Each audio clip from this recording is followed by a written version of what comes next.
আসসালামু আলাইকুম এভরিওয়ান, আমি সাবানা। আজকে চলে যাচ্ছি ডক্টর দেখাতে। শরীরটা কদিন ধরে খুবই খারাপ, তাই আজ ফাইনালি বেরিয়ে পেলাম ডক্টর দেখাতে যাওয়ার উদ্দেশ্যে। আজকে আমার সঙ্গে হাজব্যান্ডও যাচ্ছে না আর মেয়েও যাচ্ছে না। হাজব্যান্ড গিয়েছে ডিউটি, আর বৃষ্টির কারণে মেয়েকে তো বাইরে বের করাই যাবে না।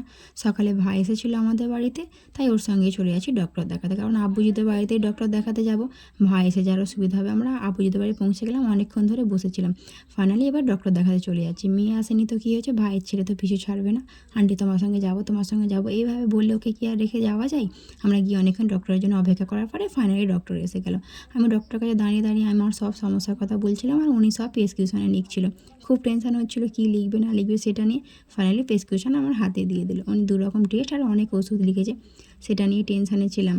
এবারে আমরা নার্সিংহোম থেকে বেরিয়ে বাড়ি চলে যাচ্ছি। অনেক রাত হয়ে গেছে, আমাকে আবার শ্বশুর বাড়িতে ফিরতে হবে, সেটা নিয়েও তো খুব চিন্তা হচ্ছিলো।